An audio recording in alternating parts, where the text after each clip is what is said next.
Masarap at fluffy na puto cheese na hindi nawawala sa kahit anumang handaan. Tara, magluluto tayo. Pangarap ko talagang gumawa ng puto at hindi naman ako nagkamali dahil sobrang dali lang palang gawin. Unang-una ay maghanda ng mixing bowl at syempre yung strainer natin. Gumamit ako ng 2 cups of all-purpose flour. Tapos ay isisift lang natin para wala siyang buo-buo. Habang nga ginagawa ko to ay tuwang-tuwa ako kasi nga para lang ako naglalaro. Para nakakawala nga ng stress yung pagsisift. At ayun na nga sa kahuli-hulihan ay merong ang buo-buo kaya naman dinurog ko na lang gamit ang kutsara. Oh ha, tingnan nyo yung texture mga mare, napakakinis. Tapos ay naglagay naman ako ng 2 tablespoon of baking powder. And then 1 cup of washed sugar. Sorry na mga mare kasi wala kaming white sugar. Bigla ko lang kasi talagang naisipang gumawa ng puto kaya naman nung umalis sila nanay ay gumawa na agad ako. Sinama niya kasi si Adi at saglit lang naman sila kaya naman sinamantala ko na rin yung pagkakataon na makapagluto. Mix all together lang natin yung mga dry ingredients hanggang sa masigurado natin na nag-combine na sila. Sa isang hiwalay na lagayan naman dun ko pinagsama-sama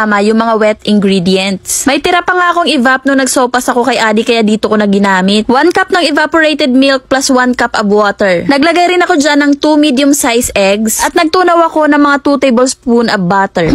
Butter pa lang ang bango na. And then sinama ko na rin sa mixture para naman mahalo na natin. Sinigurado ko talaga na hanggang sa huling patak kasi mahal ang butter. And then mix lang mga mare. Actually marahan lang yung ginawa kong paghalo dyan. Medyo mabilis lang sa video kasi inedit ko na yan mga mare. Baka naman bukas pa tayo matapos. Nung feeling ko wala na siyang buo-buo kaya naman hinalo ko na dito sa ating dry ingredients. I-mix all together lang natin mga mare hanggang sa ma-achieve natin yung consistency na gusto natin. Akala ko talaga dati ang hirap gawin ng puto pero ang dali lang pala. Don't worry mga mare kasi hindi siya mahirap haluin. Para ka nga lang naggagawa ng pancake mix. Marahan lang din yung paghalo ko dyan mga mare, syempre with love. Make sure na kapag nagluluto ka ay meron talagang pagmamahal para naman masarap yung kalabasan. Medyo sticky yung consistency na nagawa ko kaya nagdagdag pa ako ng konting water. Konti lang talaga at hinalo-halo ko na naman para mag-combine sila. Umiibabaw kasi yung tubig kapag hindi mo nahalo ng maayos. At dahil nga feeling ko okay na to kaya i-rest muna natin siya ng 15 minutes at maghihiwa muna ako ng mga keso. Matagal na tong cheese na to na nabili ko, nakatago lang to sa ref kasi si Adi ginagawa niyang tinapay. Pag bibili pa ako sa tindahan ng mahal ng patong nasa 10